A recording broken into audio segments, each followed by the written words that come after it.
Check.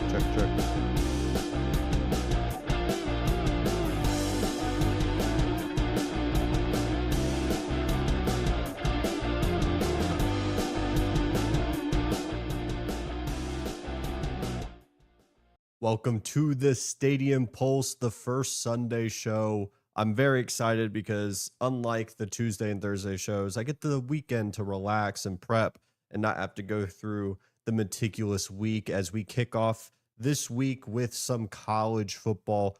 14 or 13? No, it's 13 days away from our week 0 matchup that we previewed on the Thursday show. Super excited to talk some more college football with you guys because that's all we do on this channel. We only talk college football, ranging from the Ohio States of the world down to the Texas State Bobcats. We will kick it off and just dive right on in.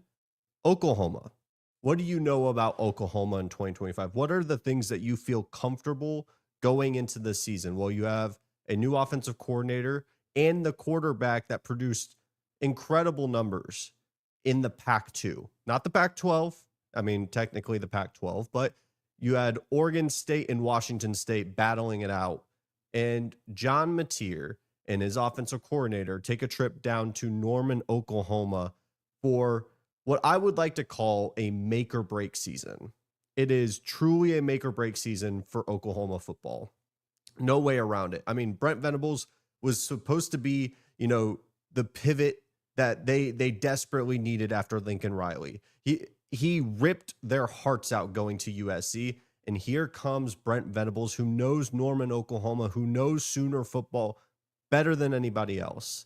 And you have some incredible seasons, or I would say just season. I believe they won 10 games one year, and then they dropped back down to 5-7. Last year, simply put, the defense was good, okay, even. The offense was putrid. In the SEC, they ranked 15 of 16 in points. They're one of the worst passing offenses that you can find in football, specifically within the SEC.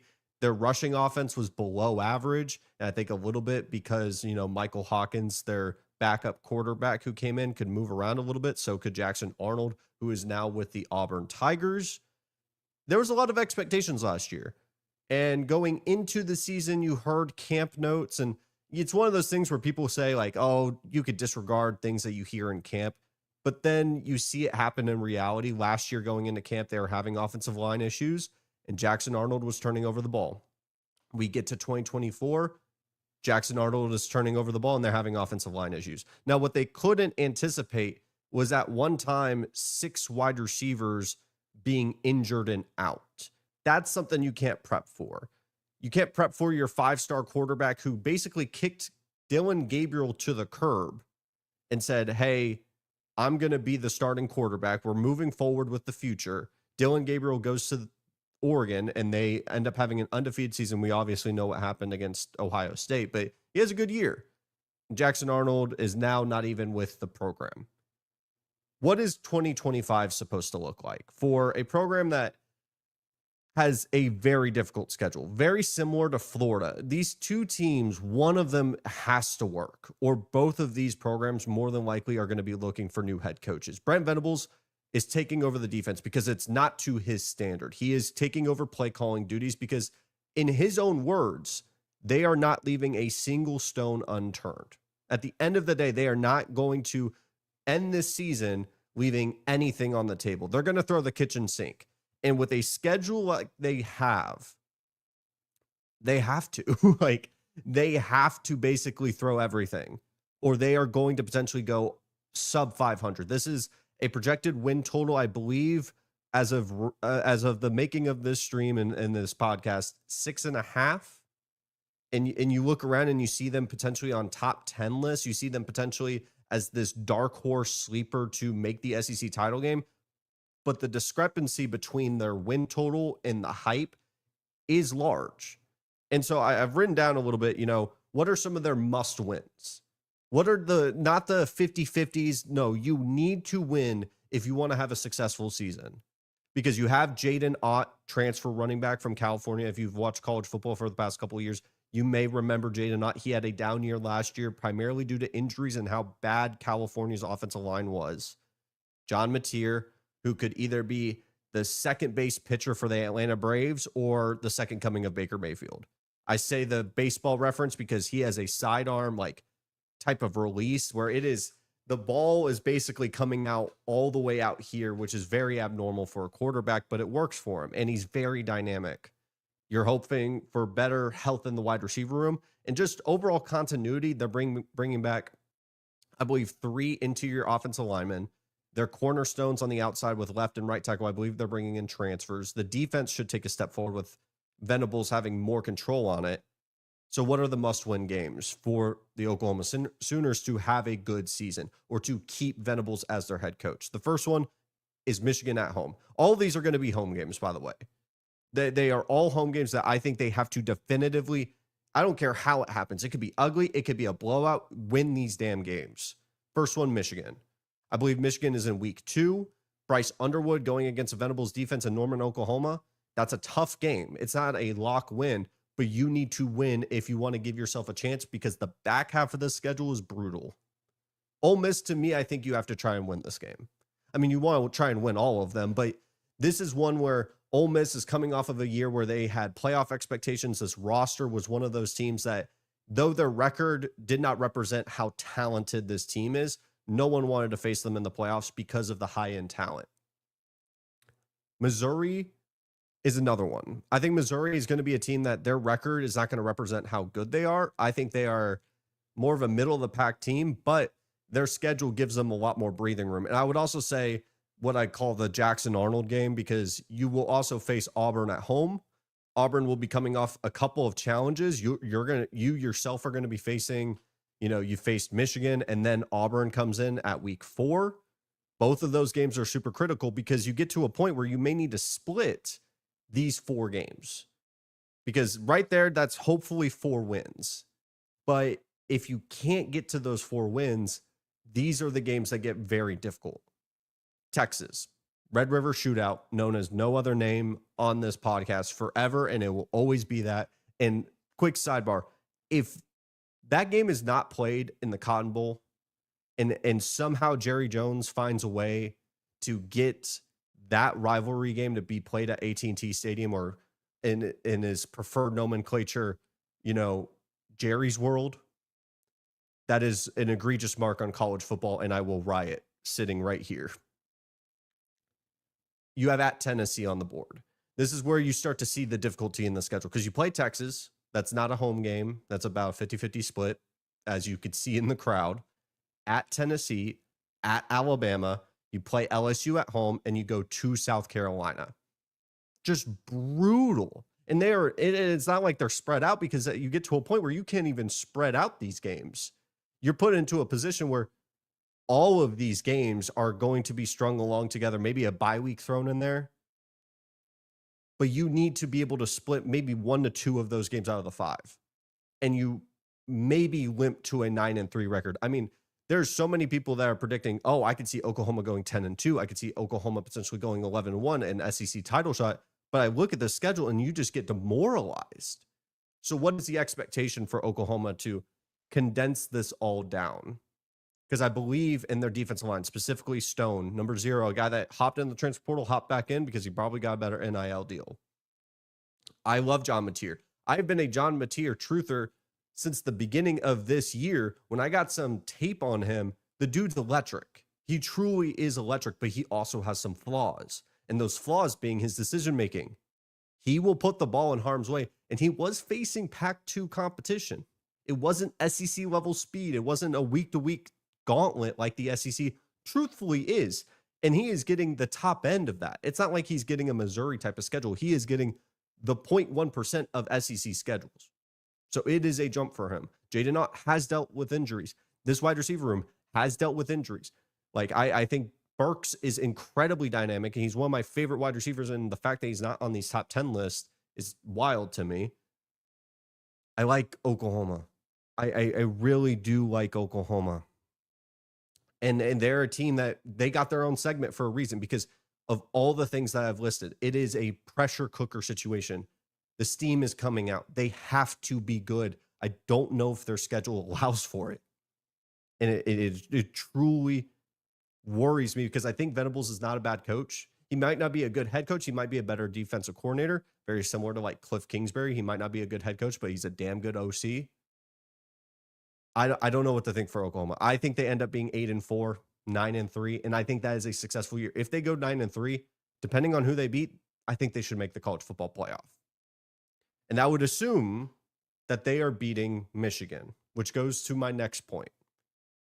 Y'all want to talk about Bryce Underwood, the man that originally was an LSU Tiger, $10 million later from Barstool Sports, or we know the direct correlation on how he got to Michigan. At the end of the day, he is a Michigan Wolverine. Bryce Underwood, 5-star quarterback, seen as the savior in Ann Arbor. The pivot to Ann Arbor completely shattered the college football world. But what are the expectations? Just in year one, take it as a vacuum of just this season. What is the expectations for Bryce Underwood? I struggle to find a clear answer. If I were to poll 20 college football fans, I'm going to probably get 20 different answers. And that's primarily because with Bryce, we don't know definitively if he's the starter. That's what I'm working off, because Mikey Keene currently is dealing with some lingering injuries. It seems like Bryce is leading the way in terms of the quarterback battle in fall camp. He's had some really good moments. He's also had some shaky moments overthrowing the football. I mean, he is a uber talented player. We're talking about a guy with the frame of a guy like Cam Newton, and I am not one to make a comparison to Cam Newton, but that's just what it is. He has the arm talent of him, but he seems to be a little bit more fluid in how he's able to move. I'm obviously basing this off of high school tape, but that's all I can work off of. I'm not going to base it on anything I saw in that spring game. So going from where Michigan was in 2024, they had arguably one of the worst passing offenses I've ever seen. The reason why I'm drafting Colston Loveland in all my fantasy football leagues is for the fact that he produced in just one of the worst quarterback situations I've ever seen. Alex Orji was a fullback cosplaying as a quarterback. Alex Warren was egregiously bad. Egregious. Like he's not a good quarterback. And this is no disrespect to him. I think he would tell you that he did not meet to what his capabilities should have been last year. And they still were winning football games. Mind you, they ended the year beating Ohio State. They ended the year beating Alabama, who did not have a lot of players sitting. It wasn't like Jalen Milroe and Ryan Williams were just sitting on the bench. No, they played the full game and they were still able to win. I have so much respect for Sherrone Moore and how they finished last season. But the problem with that, very similar to, I would say, like the Florida situation or the South Carolina situation, where you go on a heater to finish the season, and that is the last thing you saw from this program. And so you have now convinced yourself that it's just going to continue. Now, there is cases where that happens, but there's also just as many cases where they kind of stutter a little bit. The gear doesn't click as soon as you want it to, especially to start the season. And I go back to the point of what I was talking about when we were speaking on Oklahoma and their expectations. Going into Norman week 2 with a true freshman quarterback, no matter how talented they are, is a challenge. I mean, fifth-year senior struggle against a Venables defense because of the complexities of what he shows. And then what he shows and then what actually happens. I think of so many times where I've seen Venables put a middle linebacker about 5-10 yards around the line of scrimmage. He looks like he's just going to be sitting in a soft zone. And then all of a sudden, as soon as the ball is snapped, he's dropping 25 yards down the deep middle and is playing a safety role. And Jalen Milroe damn near throws a pick to him. You have to understand what you're seeing and be able to react to what changes, because Venables is very good at that. He is very exotic with his blitzes. He is very dynamic as a defensive play caller, to which he is now taking full control of. And this is just one game, but it's like one of those things where it is a very tall task. And what happens if Bryce wins that game? What happens if Michigan wins that game to something that they are very capable of? They have Justice Haynes at running back, the transfer from Alabama.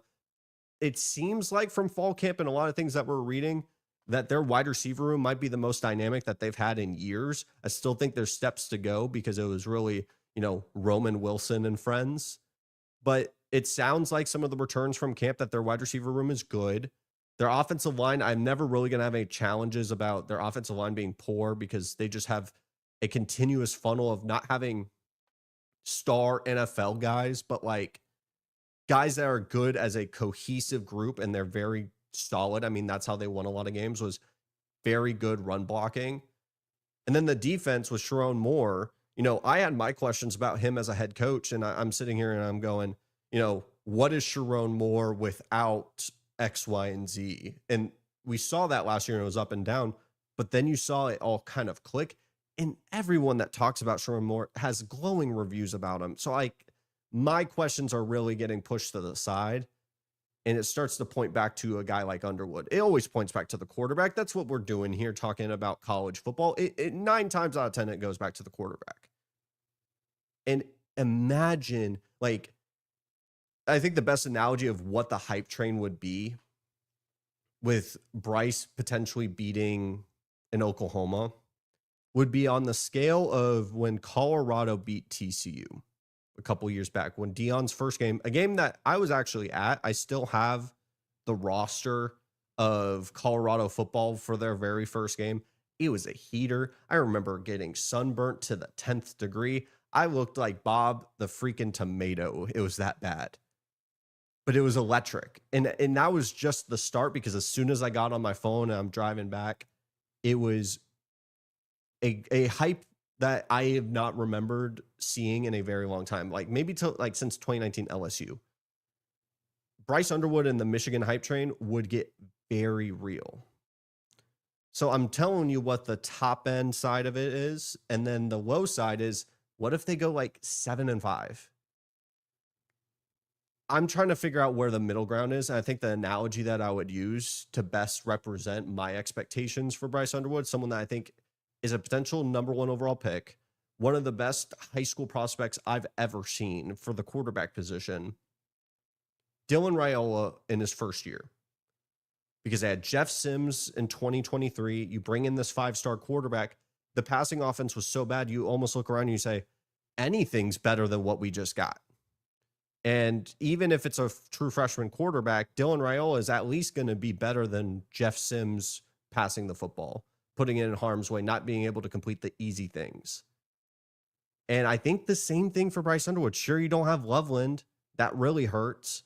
But at the end of the day, what you had and what you are at least getting with Underwood, if he can just do the simple things, and by simple, do the layups of the RPOs, the quick outs, the things where you're just trying to get the ball into a playmaker's hand. I'm not saying going from 1 to 2 to 3. I'm saying just go 1 or run. Very simple stuff that I think that they are going to put him in the best position to succeed in. I expect probably 8-4, which is insane to do for a true freshman.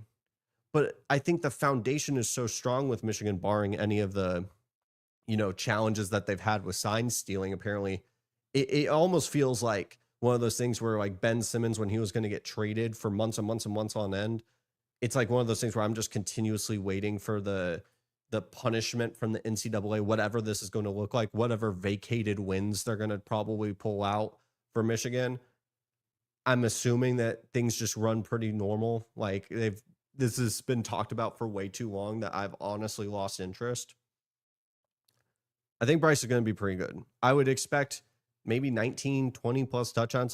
I'm not one to predict, the statistics or anything, because I think it could be a little wishy-washy on that front, but I would say 8-4, you win some of the big games, and maybe you knock Ohio State off again. I mean, you were able to do it with Warren, man, and Orji coming in for just QB power plays. You knew they were not going to throw the football with him at quarterback. It was some of the wildest things I've ever seen to finish last year. I mean, if you were someone that betted on Michigan football, I'm sure you are chilling pretty comfortably in this upcoming offseason. By the way, I'll just say this, we do Tuesday, Thursday, and Sunday shows. We've already done the Tuesday and Thursday shows from, I believe it is 5:30 to 6 Central Time both times. And then every Sunday, you're going to see me here 2 Central to 2:30. stick around. If you see these after the fact, leave a comment. I love interacting with you guys talking about college football. This is something that I think for a sport of this caliber, you need to have a level of passion and love for the game. And I could do this 24/7. This is in my blood to talk college football because it is, in my opinion, the best sport on the planet. There's another gear with it. There's another love for the game that you need to have to talk about it. And I will say this, when I'm talking about those core traits about college football, the Big 12, I think, embodies traditional college football in 2025. We're talking about parity.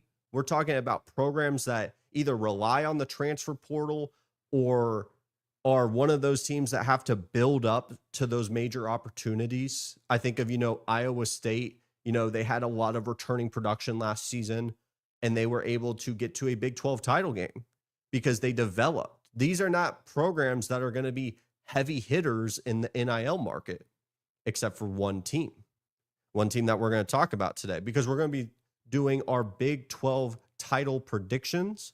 I'm going to give a rundown of each team that I think is going to make the Big 12 title game and why. And there's one NIL heavy hitter in the Big 12 coming from Lubbock, Texas. Now, I am a native to the state of Texas, and college football means different around here. It just means more than what the SEC is. Texas has so many collegiate teams with rabid fan bases. And Texas Tech has always been seen as a team that is just solid. You had the Michael Crabtree years, and they were incredibly fun with Mike Leach, God rest his soul, and incredibly fun programs. And then they kind of sputtered out while you had the Baylors and the TCUs of the world take over the Big 12 with their 60 points per game, just high-flying offenses, while Texas took a step back. SMU just recently made a college football playoff spot. Houston has made it to the Big 12, and they have been super dynamic and investing into the program. A&M has always just been a constant, and they have ramped up their investment. You're looking around, Texas State's going to be in the Pac-12. UTSA has had some good moments, but what is Texas Tech? Everyone makes the jokes about Texas A&M being 8-4 all the time. 8-5 has been Texas Tech's MO for damn near a decade at this point. And things have changed. Texas Tech got the #1 overall recruit in the 2027 class. They just pulled a 5-star that visited to their program one time. And it's because of oil money. And this is not a conspiracy. This is them outright leaning into it. They are open about it. They put an oil rig 50 feet from their stadium. They know what they are doing, and they're leaning into that, which is something that I can appreciate, because at the end of the day, do I love the state of college football and how they're paying players and how open it is? No, it's not something that I prefer technically, but it's the world that we live in. And I'd rather honesty and being open about it than just saying, oh, well, no, we bring in players because they believe in our program and, NIL is just a sprinkle on top. No, there's so many cases where they will just outright buy players, and Texas Tech is doing it. And they're at least saying, we have been an 8-5 program for so long, just middle of the pack, not really bottoming out, but not being good enough to be in these major conversations.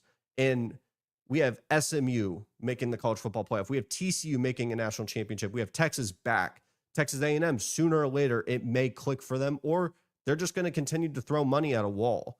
You have so many pieces around the state of Texas that Texas Tech gets left behind, and they are putting their foot down. Now, for 2025, and why I have them in the Big 12 title game is because the expectations are that high.